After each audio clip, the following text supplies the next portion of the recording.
Washington football. Woo!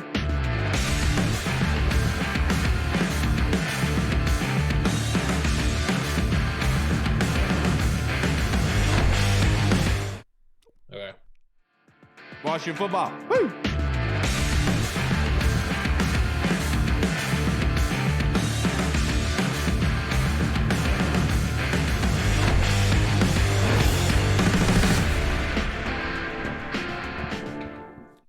Hello, everybody, and welcome to the Burgundy Zone. It's a happy Friday. I'm your host, Kyle, and I'm joined by my co-host, Michael Hall. And we are joined by our third co-host, replacing Michael Reed. I'm sure it's going to be even funnier this episode with our guy from the UK, Mr. Andy Burrows. Thank you for joining us, Andy. But also, we are joined by returning guest, brother of the podcast, Mr. Zach Selby, writer for the Washington football team. How are you doing on this perfect Friday, Zach?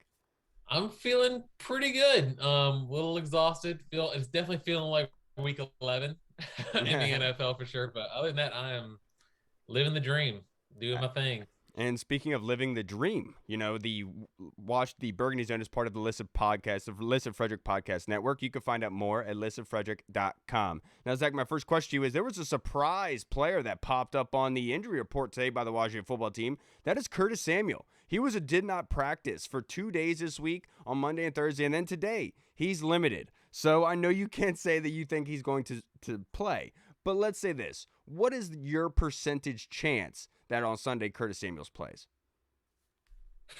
That's a tough one. I would probably say a 40% chance, because the thing is, like, we've been down this road. Like, we know that Curtis Samuel has it's definitely been frustrating for everybody involved, because we obviously all want Curtis Samuel out there, and he has been a DMP for a while. I don't know how long it's been exactly, but it's been a while. And then I wasn't expecting him to be out there today at all, because usually Thursday is kind of the big day for all the install stuff. So if you're not out there on Thursdays, there's not really a good chance you're going to be playing on Sunday. But he was out there, and he was limited. He's questionable, and we'll really see how he feels this weekend. If he feels like he can play, and that's, who knows, honestly, just with the craziness that Curtis Samuel's injury has been. But if he does get out there, it's definitely going to provide a little bit of a boost to the offense for sure. And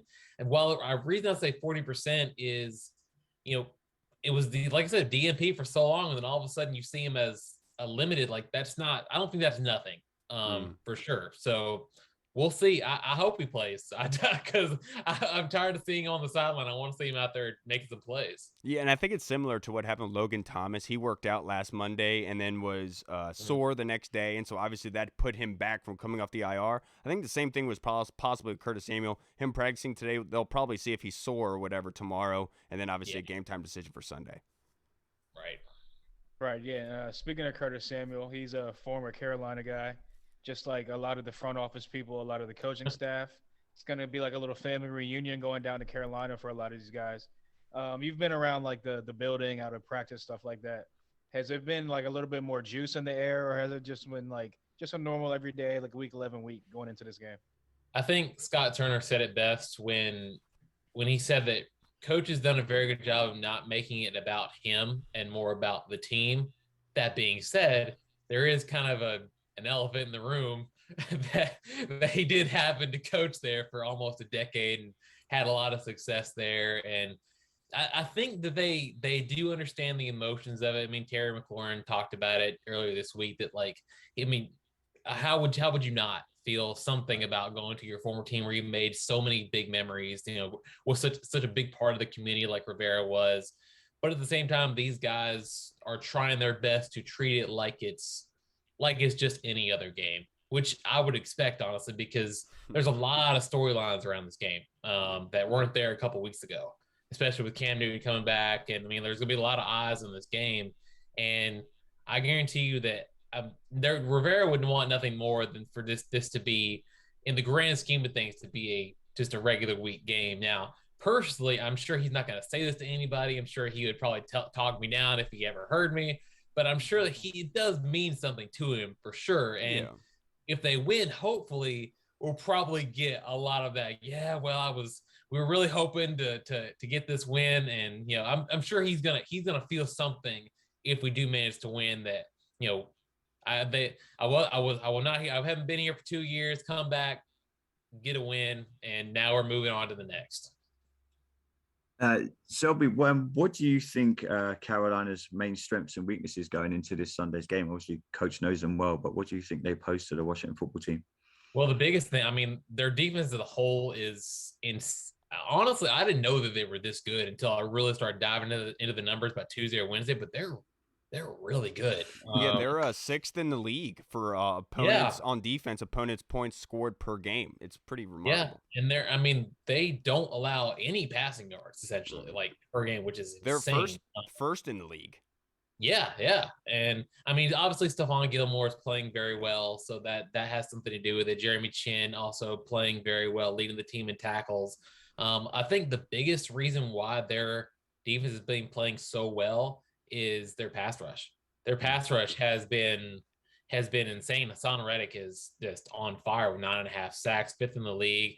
I think they have the best pass rush they have the best adjusted sack rate in the NFL right now, which says something. Like, I mean, that just helps out their secondary, helps out their linebackers. Everybody is really reaping the benefits of this pass rush. So I would say that, I mean, whether or not Washington wins or loses is going to be dictated on how well they can at least control that pass rush, because Washington has given up 14 sacks in the past 3 games. Like, they're still good, and granted, a lot of that is due to Heineke, but at the same time, like, their 14 sacks is 14 sacks, and I'm sure that the Carolina's pass rush looking at that and they're saying, okay, there's some opportunities here. As good as this offensive line has been generally so far, and in terms of weaknesses, I'd probably say it's not their quarterback, because you don't really know what you're going to get, but still Cam Newton's Cam Newton. Like they're going to be out there. They're going to be doing their thing. I think maybe just the offense in general, like they haven't really done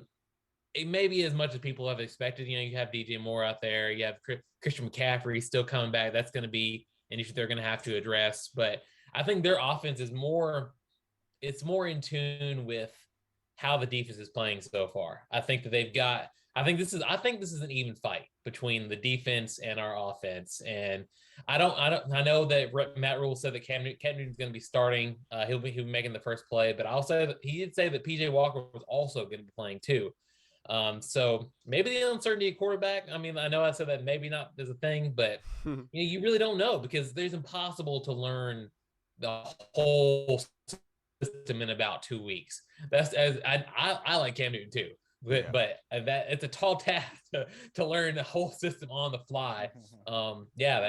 That's just insane. I mean, and good for him for getting 2 touchdowns in that first game.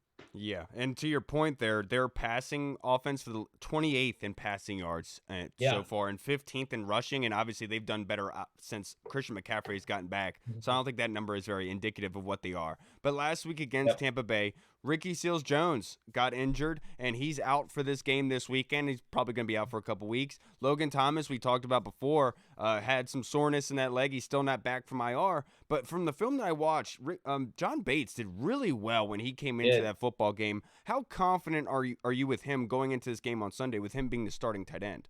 I think I'm pretty confident with him. We're gonna get to see, because everyone at Boise State will tell you about how he didn't get that many passing opportunities in college, but he could catch it when he needed to. We're about to see how good his catching really is. Now, he did catch all of his targets last week, to credit where credit is due. And thankfully, that fumble that wasn't a fumble, that the getting down by that one elbow really fixed it. But I think he'll be okay. We talked to him earlier this week. He said he's really just kind of taking every advantage that comes his way, which is exactly what you want to hear from a rookie. I don't expect them to just put the whole load on him like they did with, like, if Logan Thomas was out there, Ricky Seals-Jones was out there. But I do think he's going to get his touches. He's going to get his opportunities. And they maybe, since he's more utilized better as a blocker, they might put out more receivers just to make sure that he can, utilize his blocking skills the best that he can. Either he'll be covered, even though he's kind of lumbering. Am I frozen there for a second? You were. Well, either way, let's just. I was on a roll for a minute there. I'll just say that I think that John Bates' hands are fine. I think he's a little more lumbering than a regular typical tight end, but I think he'll be okay. Agreed. Yeah, and speaking of confidence, flipping that to the other side of the ball, obviously you got Montez Sweat out for the couple more weeks here with the jaw injury, the broken jaw, and then losing Chase last week for the ACL. How confident are you with this defense, seeing that they've been kind of playing a little bit more gel together, a little bit better over these past couple weeks? I think the interior pass rushers are what gives me the best like confidence to say that I think they're going to be. Obviously, they're not going to. Obviously, you can't replace Chase Young and Montez Sweat, but the fact that you have John Allen, who's playing just like he's putting together a Pro Bowl season, flat out. And you have Deron Payne, who's also I'd still say he's underrated. Honestly, you have Matt Inias, you have Tim Seller, who's probably going to get more snaps. I mean, I think those interior guys are really going to be the anchor for this defensive line going forward, even with Montez Sweat coming back. I mean, even because when he does come back, all the attention is going to be put on him on the outside. So that you have to have John Allen, you have to have Deron Payne step up, and the way they're rocking the interior and just bullying people. I mean, John Allen just does it on a regular basis, and Rivera even said it on Monday. He said that, look, John just goes forward. And he doesn't try to stutter step. He doesn't try to juke anybody. He's just trying to bowl people over to get to the quarterback, and it works. I mean, the bull rush is strong with him, and thank God I'm not on the offensive line anymore, because I would get worked if I had to go up against John Allen. So I think the pass rush is going to be fine. I think the secondary is starting to come on into its own, and I mean, look, they've been forcing turnovers a lot. I mean, two interceptions in the first 3 drives for Tampa Bay. That's very impressive. And I think maybe we're starting to see what Rivera and Del Rio have been talking about, that if you just wait, stay with consistency, all these results are going to come. And remember, last year they did something similar last year around this time. So we'll see what happens, but we can't talk about that unless they win on Sunday. if they don't win on Sunday, then we got to scrap that. But if they win on Sunday, you might have to say, hold up, I think they might be trying to do this again, the same way they did last year. Yeah, and Zach, everyone kept asking, like, what was wrong with Tom Brady on Sunday? I'll tell you, Jonathan Allen and Deron Payne was what was wrong with Tom Brady. That's what forced his interception. Did you see him lay Tom Brady out? Like, there was one. I mean, if he hadn't have gotten rid of that ball like a millisecond later, it'd have been bad. Yeah, set the tone early that day. Yes, big time. Zach, with so many ex-Carolina players on the Washington football team, Zach, we might have found a kicker. Do you see this being a revenge game for Joey Sly going back to his old team and his old stomping ground? People don't talk enough about the Joey Sly revenge game. Yes. That's why we put that in there. There we go. No, I really think that. I mean, I'm sure he'll be happy going back to Carolina. I don't think it's gonna be that big of a deal for Joey Sly, because kickers to me are more like goalies in hockey. Like they just hit those streaks. And then sometimes they'll have a cold streak and they go somewhere new, and then all of a sudden they start kicking well again. So I mean, Lord knows we've seen that happen here. Yeah, and I hope he stays. I hope we don't have to deal with another kicker issue like we did a couple weeks ago, or hopefully we're not dealing with stuff like the Titans did for so many months. Like I think they had like 19 kickers or something like that. Like they dealt with 19 kickers on their roster. We're definitely not as kicker needy as that. We just try and do that with quarterbacks. For legal reasons, I will not comment on that. I'm sorry, Zach. I'm sorry.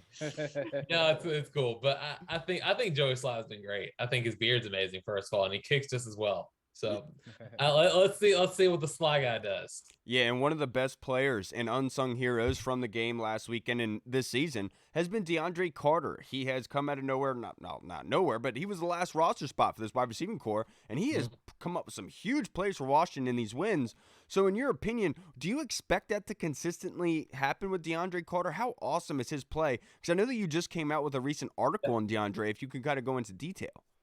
Yeah, I mean, I basically put together a case for why he deserves to be in the Pro Bowl. Oh. And look, I mean, it's right to say that he basically came from nowhere. He's a substitute teacher, for God's sakes, just a few years ago, Wow. and teaching math, history, and science. And he comes out. I mean, I looked at his stats, and he only has 197 receiving yards, but it does not feel like that at all. No, it it feels doesn't. like he has a lot more than that. I know his yards per reception is the best on the team right now. That includes Terry. I think it's 16.4 yards per carry.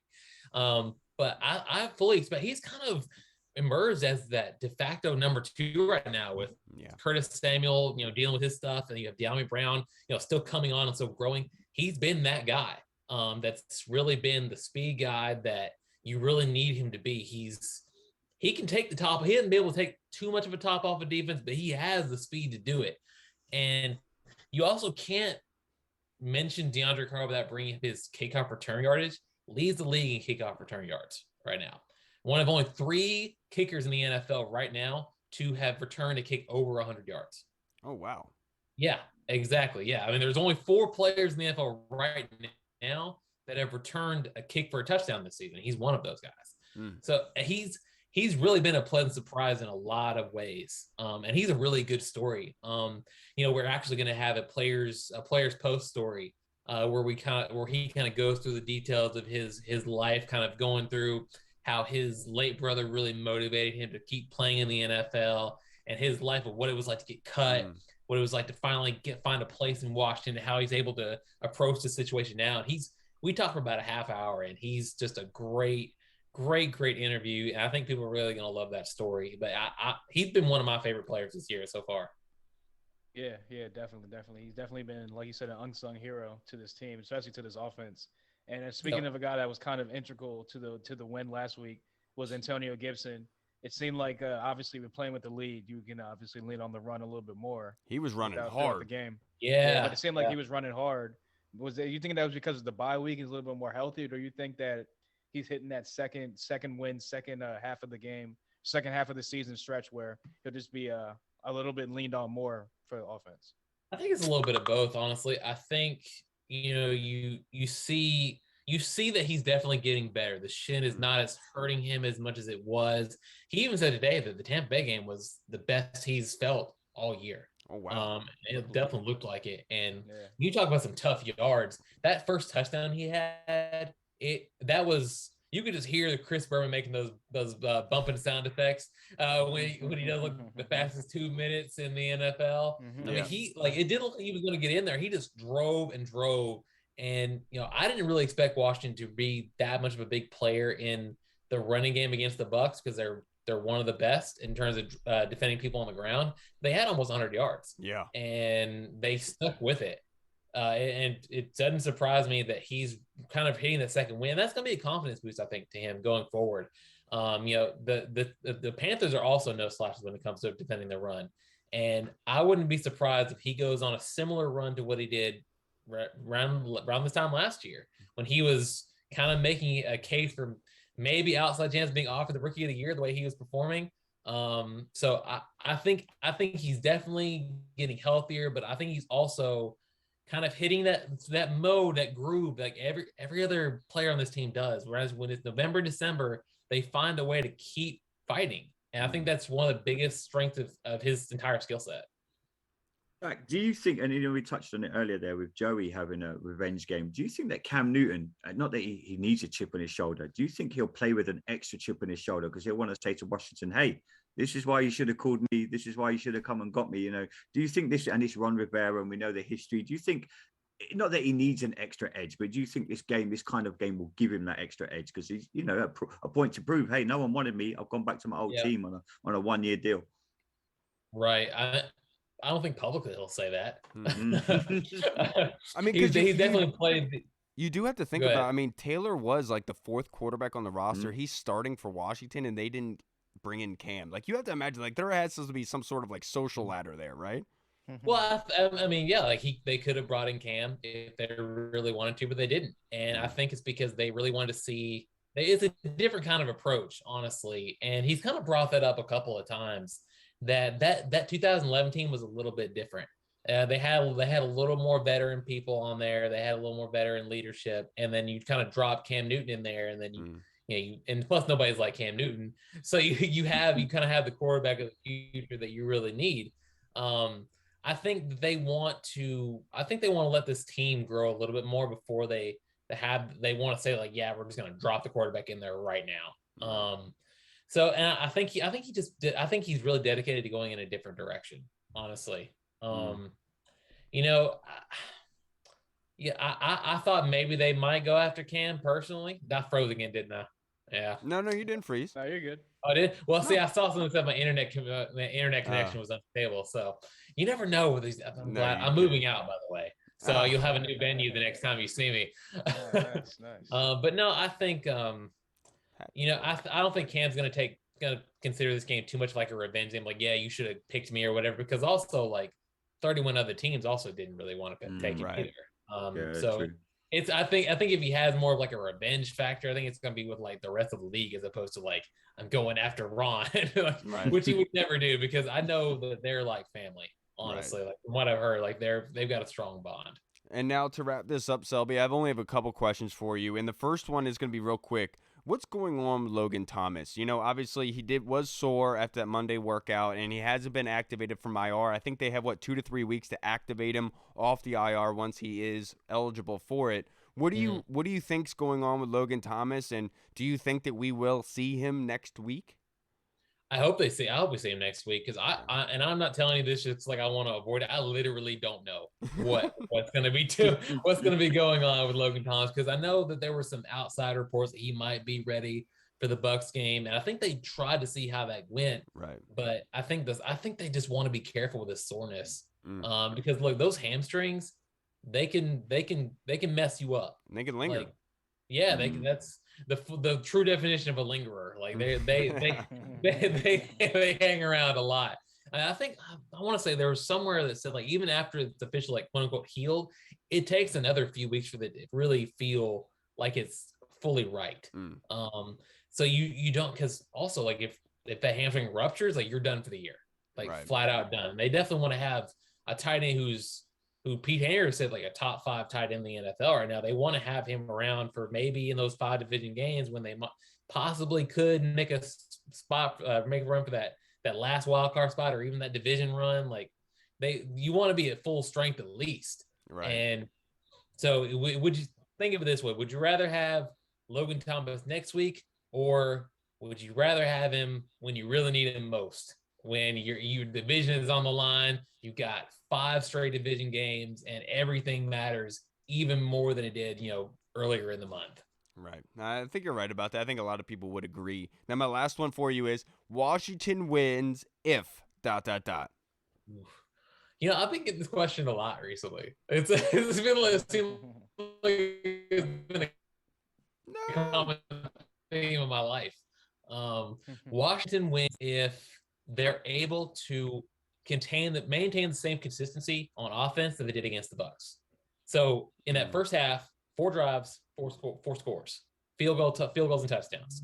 I think it was 6 of their 8 drives. It was 5 of their 8 drives ended in points. That's a consistency that they have not had against the Packers or the Broncos. Yeah. And you saw like 6 trips in the red zone, no points.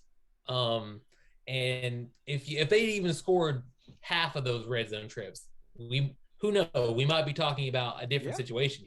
We might even be 1 game behind 500, or even maybe at 500 right now. I mean, there are so many situations that could have played out if they had been able to punch it into the red zone. They did that against the Buccaneers, who have a very good defense.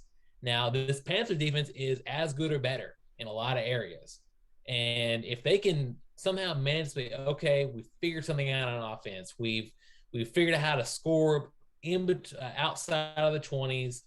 We know how to punch it in when we really need to. We know how to fight. Then we can start having a conversation about this is a true turnaround from the 4 straight losses they had earlier in the season.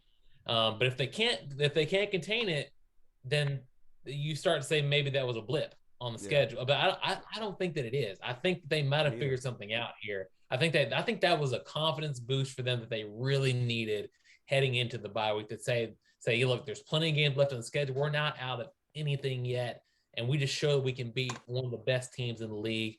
Now let's do it week after week after week.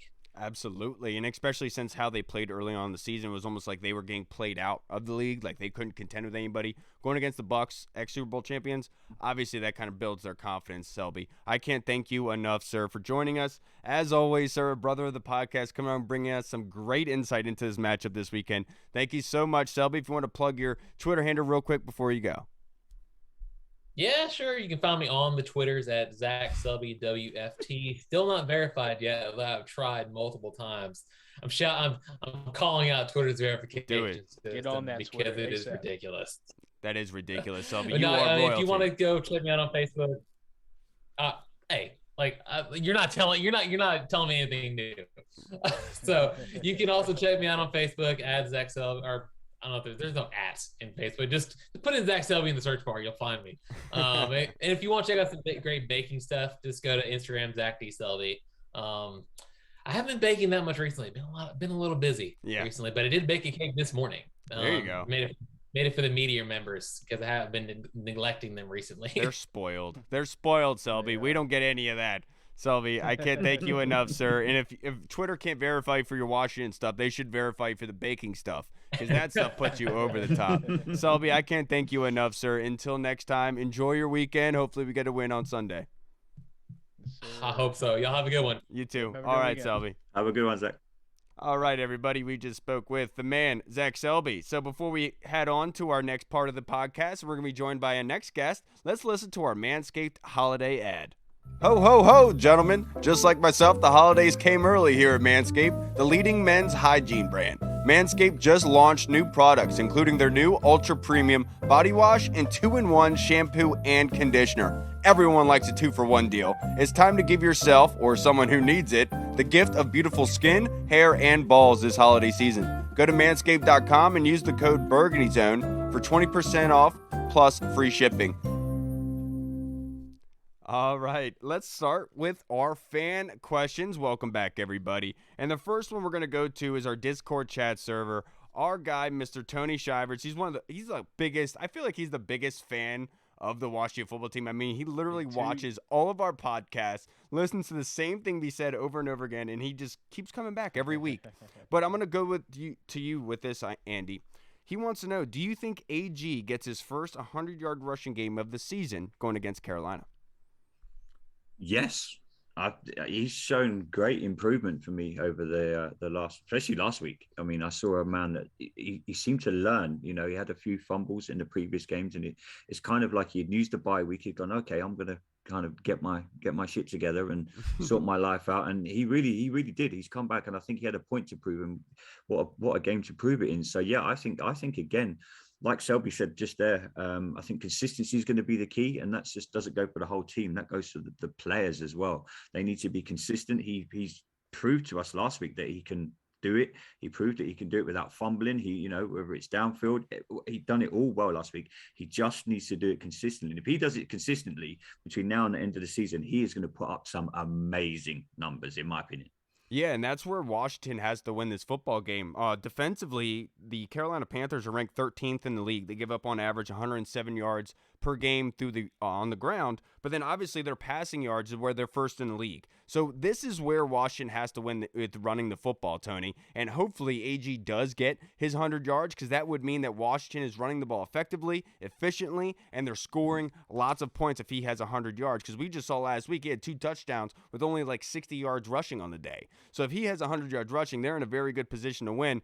But the thing is, to me, that I'm having trouble with is because they're first in the league against the pass. It almost makes you feel like J.D. McKissick is going to be utilized a lot in the passing game, because they're going to be eliminating that downfield stuff. They're going to have to check it down on passing downs. So I feel like J.D. could get a lot of run in that aspect. But I do think it would be favorable that Washington, because Washington always plays well down in Carolina. I don't know what it is down there. We run the ball well down there, so hopefully that transitions. I know this is your boy, Hall, Mr. AG, Antonio Gibson. Is he getting his first 100-yard game of the season this weekend? I do love me some AG. I do think he's going to be an intricate part of this offense. I do think he's going to build off of the performance last week. Like I said last week, it wasn't really about the yards per carry last week. It was more about he just kept chipping away, chipping away. He was breaking tackles. He was pushing the pile, keeping the pile moving with his legs. He was falling forward on these runs for 2-3 yards, really just putting his pads into the players and really just wearing them down. And I do think that'll be another way they're going to run the offense this week with Scott Turner calling the plays. I think that you're going to see more J.D. McKissick and you're going to see more Patterson as well. Yep. So that'll take away from some of his yardage. But as far as him rushing for 100 yards total, I don't think he will. But I do think that they're going to get him more involved in the passing game again, like they did this past week. And he'll have 100 yards from scrimmage. But again, like you said, Kyle, if he does have over 100 yards, that means that we're controlling the clock. We're putting points on the board. We're most likely playing with the lead because we can run the ball a little bit more. And on a personal note, I am in dire need of a fancy win this week. So please rush over 100 yards and a touchdown, please. Yes, and if you guys don't know, obviously Andy is in the UK. He's been up since 4:30 this morning his time. It's midnight right now. He is toughing it out for us. I can't thank you enough, Andy. I know obviously your life is stressful enough as it is, and we got to bring you on here and make you even more tired, Andy. But today you had a big day. You had a conversation with Jason Wright, the team president. You were able to have a Zoom call with him. So if you could, you don't have to get into details, but kind of educate everybody on what that meeting was like in case they're interested.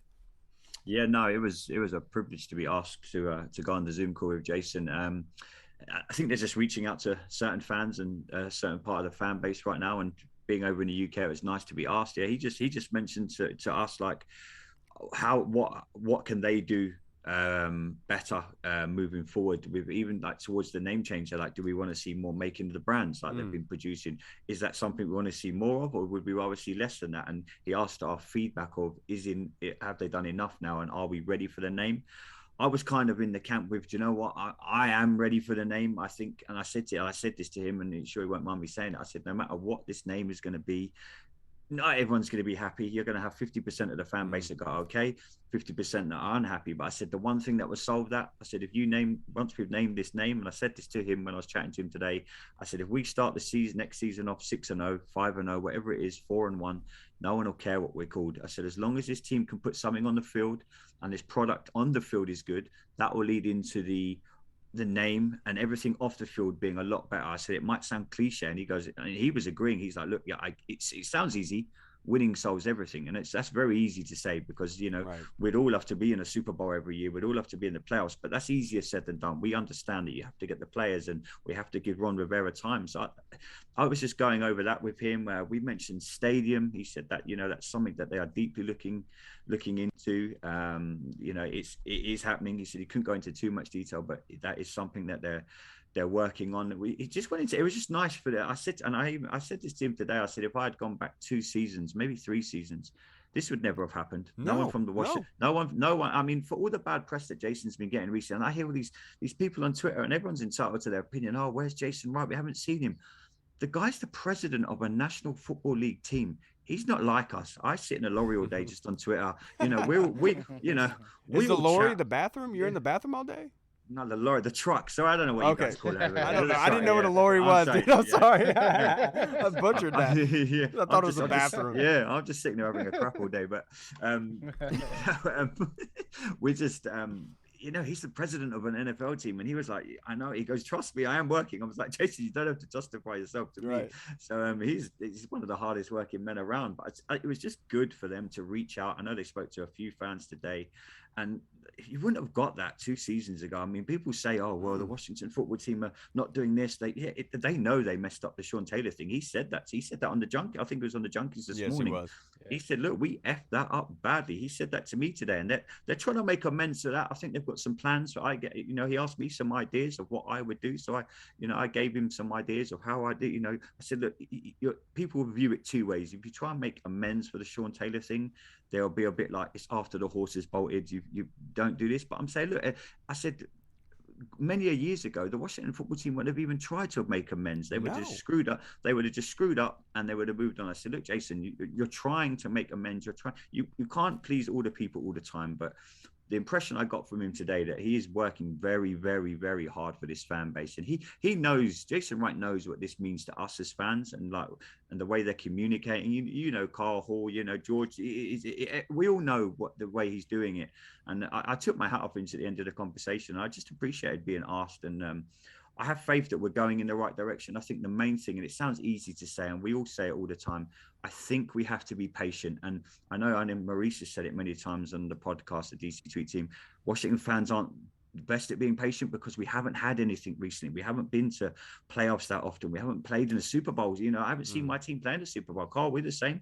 We haven't seen our team play in the Super Bowl since our fandom. Jason, believe me, he gets that. He understands it, and it's easy to say be patient, but I truly feel for the first time since my fandom, we have the right people doing it now.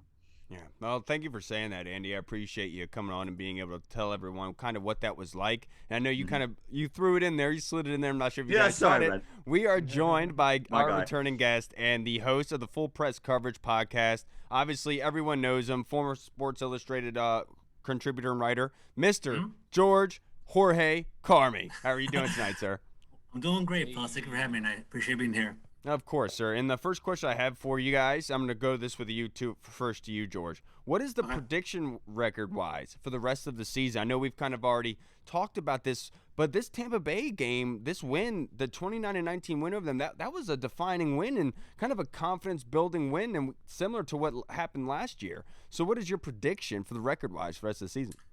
I agree. I think we were at a crossroads. I think if we lost to Tampa, our season would have went in a tailspin. It probably would have went a whole completely different direction. 3-7, sorry, even 2-7. Actually, we've been like really disappointing, and honestly, just like start shutting people down, including Curtis Samuel.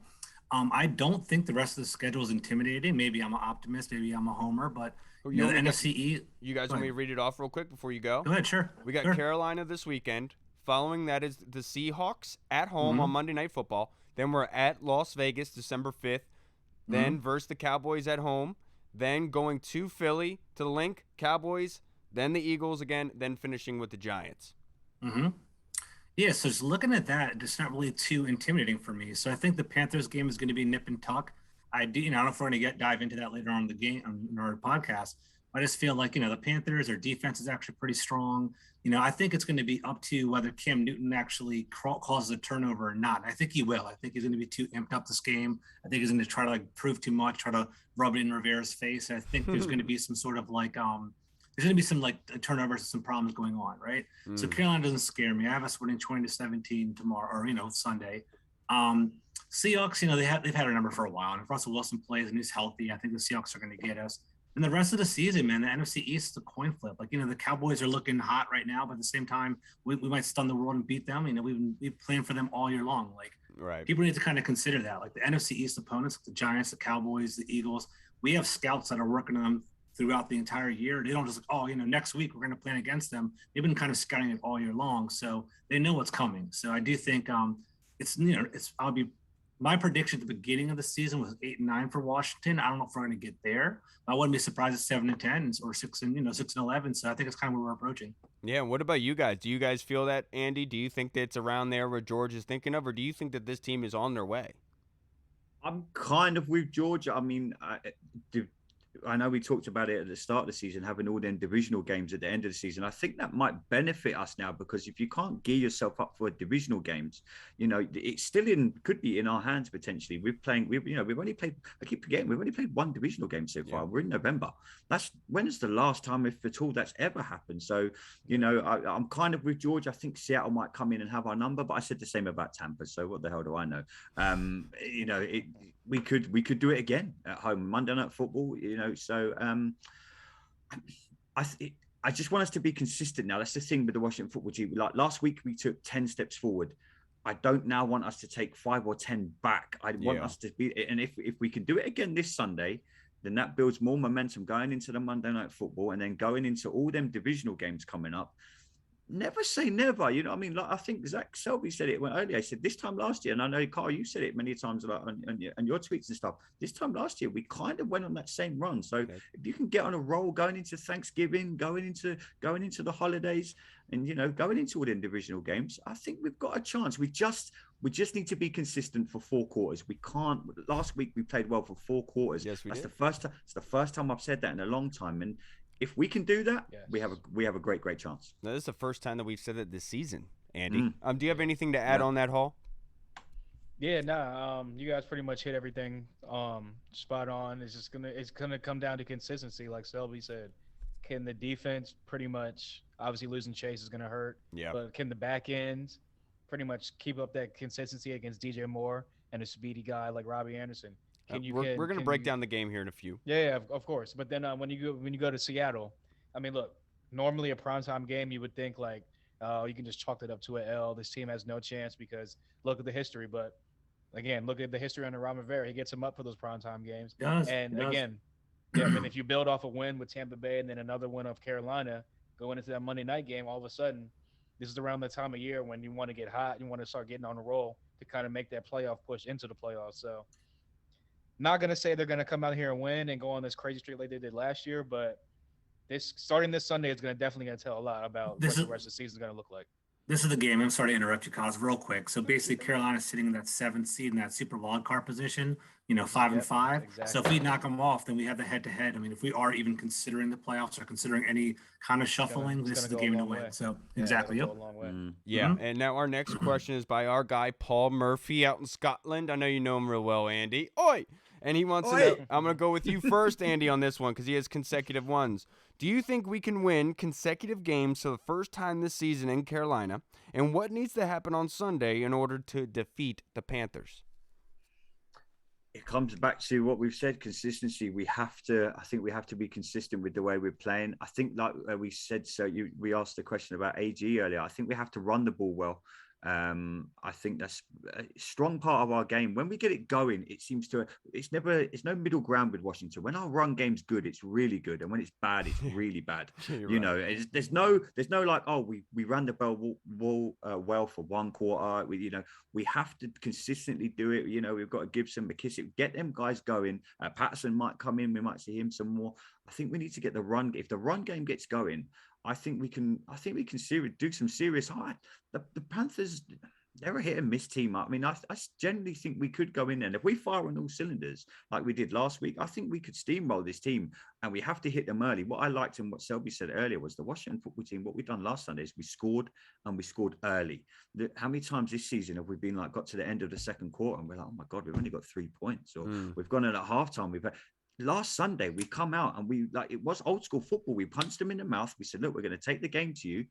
That's what we need to do on Sunday. We need to take the game to don't be reactive, be proactive. Don't wait for something to happen. Don't wait for halftime to come and Ron Rivera going, hey guys, we're 23 zip down here. You need to up your game. Be the Washington football team that we saw last Sunday. Be consistent with what you've been doing, and I think we'll be fine. Yeah, and I totally agree with you there. I will only say one thing. They have to make Carolina's offense one-dimensional. And what I mean by that is they have to force Cam to throw the football, or PJ Walker. If they allow them to rush the football well on them, they're not going to be able to stop them. Cam Newton excels with play action. That's how he hits you deep generally. He gets you scared about what you're running up front. And almost like that kind of like Navy kind of offense, that read option, constant misdirection all over. I could honestly see that coming from Carolina. That's my one caveat, Paul, is they have to make them one-dimensional. What about you, George? What are you thinking? So I think Andy hit the nail on the head. So I think for one, the turnover battle is going to be that's the one I'm keeping my eye on the most. So basically the reason why we got ahead in Tampa Bay was basically picked off Tom Brady early, right? And being up 2-0 in the turnover battle, that kind of allowed us to kind of dictate the pace of the game. So that's kind of funny because you can't really just look at box scores and kind of like, oh, this is what happened in the story of the game. It's kind of like a narrative, like whatever happens with like the actual game and context kind of shapes everything out, right? Yeah. The Buccaneers were constantly chasing us, so we played keep away, and that's how we won the game last week. So going into the Carolina, it's going to be very similar, right? They actually have the number 1 ranked passing defense in the league. I don't know if you guys actually saw that at all. Their number 1 pass defense, stacked, dude. They have Jeremy Chin, Dante Jackson, they have Stephon Gilmore, AJ Bouye. Like, I think it's going to be hard for us to actually create through the passing game. I think Heineke has to protect the ball, and I think, as Andy mentioned, having Gibson running up the middle. This is a Gibson McKissick kind of game. We kind of have to basically take advantage of that and kind of dictate the pace. On the flip side, their weakness is the interior of their offensive line. Like They have Pat Elfin as a center and a right guard, very subpar. And I think our defensive tackles can dominate them. So pressure Cam Newton, weak to take the run game, no turnovers. That's the way to win the game. Yeah, totally agree with you there. Now let's kind of talk about a different aspect of this game that I want to, because our next one is from Scott Hartley, and Scott usually has these great questions for us. Oh, I'm sorry, Scott. Oi, I'm sorry, not your question. Oi. We're gonna go to Tony Franchise, and I'll start this one with you, Hall. He says, if we bring in a legit veteran quarterback in the offseason to advance the team, which quarterback would you want that could be available? You did call Fitzpatrick last season. Yeah. Well, let's see how that worked out. So I don't know if I should call another one. I mean, obviously, the prized possession this offseason is most likely going to be Aaron Rodgers, but I'm going to go more on the realistic side because I don't really realistically see us getting Aaron Rodgers. So on the realistic side of things, the quarterback I would like to see here is, come on, Kyle. I've been talking about this since last year as well. It's your twin. I want my man Derek Carter to shake loose. I think that'd be great. I think that you never see him and Kyle in the same room. Nope. Exactly. I think that when we play the Raiders in a couple weeks, that hopefully we'll get a win out there in Las Vegas as well. But obviously the Raiders got a lot of stuff going on off the field, so as you can see, they're kind of deep, like dropping in the standings, dropping a lot of games. So maybe, obviously, I think that Mayock's going to get blown out this year. A new GM, more than likely a new coach, unless they get the interim coach to do the job. But more than likely a new coach. Maybe you get a whole new influx of people in there, and somehow Derek Carr shakes loose. So that will be my fantasy quarterback for next year going into 2022. Veteran-wise, Kyle Derek Carr.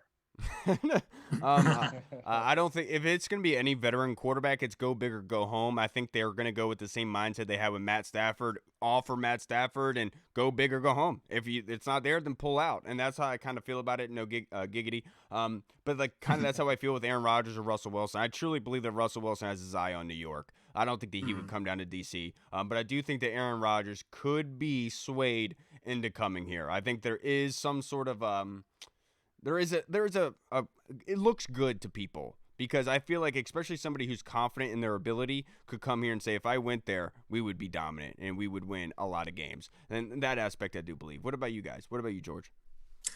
So personally, I think Aaron Rodgers will probably go to Denver. It's kind of hear a lot of smoke from that. I don't know if you've been hearing that at all. So maybe I was gonna say, just think about him in Cleveland with that roster and that defense. Wow, that'd be pretty nice too. Well, Denver makes sense for his legacy. Denver makes sense with him smoking toad venom.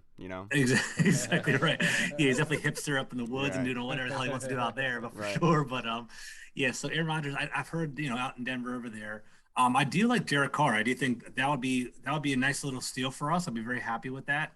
I definitely think Heineke is going to return. Like, there's no question. He is under contract next year. I do see him as QB2. Yes. They might aim for Derek Carr. I actually got off on the Panthers Nations podcast yesterday, and they were preaching that Ron Rivera loves veterans. Like, veterans is the way to go. And so maybe he does. Maybe he just doesn't want to invest in a rookie next year. We'll see what happens. So Derek Carr will definitely be on the plate. I don't know how you guys feel about this one, but, like, I do honestly feel that Mitch Trubisky is actually in play. And I don't know if I like that at all, because I do think that because, like the Buffalo Bills is pretty much, Chris is on. It's awesome. Cool. Like, I just know the Buffalo Bills, Pat McDermott, and we have the old GM over there. There's just this tight connection. That's Carolina all the way up north. So might be a connection there. So I'd rather have Derek Carr. I do feel like he's like the West Coast Kirk Cousins. I don't know if people are going to like us. That's like exactly what he is. It's definitely. I mean, if you actually look at him, he's a religious, and it's exactly Kirk Cousins. But he produces. But in the Raider Nation, they don't think he's clutch. So we'll see if our fans look us over here. We'll see what's up. Yeah, and now to wrap up this episode, guys, let's go into our predictions for Sunday. And look, there's nobody else that we could go towards than our guy, Hog Farmer Chris. Obviously, everyone knows him with the Hog Farmers. Congratulations on getting your original Twitter back, by the way. I know you seem really excited about that, sir. Yes, thank you. Yeah. Thank you so much. Thank you so much for joining us, Chris. We got to see everything with Callum and Charles Leno. We got to talk to Charles Leno on how much he loved you guys. We wanted to say thank you for everything that you guys do. But look, man, I want to get your predictions for this game. I know that your guys are already headed down to Charlotte to go to this game. What do you guys got planned? Is there meetups that you could talk about? The other guys will be down there tomorrow. Actually, it's my daughter's birthday, so I'll be coming in Sunday morning. But I think the rally's tomorrow at 6:30. The flyer's been put out for the Washington fan that's down there. He does an amazing job. He's put a lot of work and effort to it. So I suggest everybody go to that rally to support him and the rest of the Washington fans. And then I think we're gonna go to the rally, the tailgate where that rally is, somewhere around there. So we'll be hanging out somewhere around there. But I guarantee you, we're gonna take over that stadium. I know it's gonna be a lot of Panthers there, but that's our second home. Carolina is Washington's second home, so it's gonna be a lot of us there. Yeah, you're absolutely right about that. I mean, remember Josh Norman? We talked about this before we started recording. Remember that comment he had that we get more support down in Charlotte than we do in D.C. But so let's get a lot of fans there. Yeah, there is, and they're very, very passionate. I will say that. Now let's get into our predictions for this game, fellas. I want to go to you, Chris. So tell me first who you think the MVP of the game will be, and then your prediction score-wise. Man, MVP of the game. It's gonna have to be somebody on the offense. I'm gonna go Terry McLaurin. I think he's gonna have a good game. Heineke's gonna get in the ball, and let's just say he has 2 touchdowns. What about you, George? What's your prediction?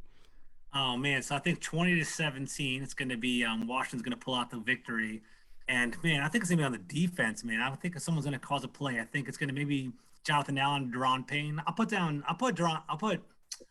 Payne this time. I'm almost hyping up John Allen. I want to see that action there. It's going to be a sack fumble. It's going to turn the game over. I can see that over there. Yeah, I agree with you there.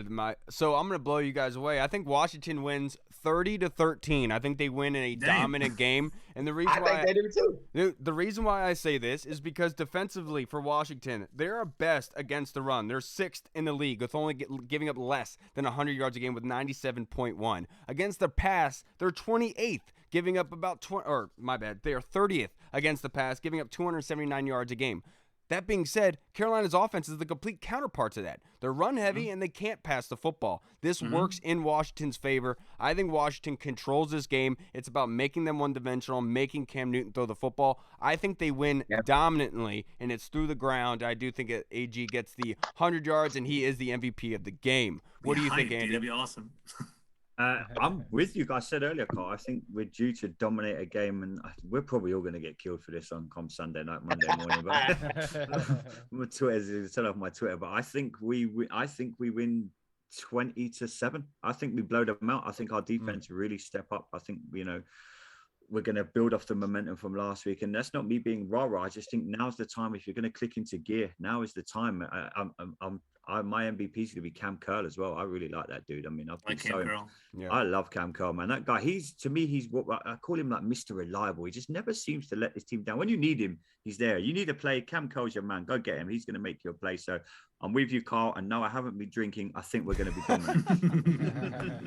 You might just be a little overtired. That's all. Yeah. What are you thinking, Hall? Yeah, Hall did give us crap last week because I picked him to beat Tampa.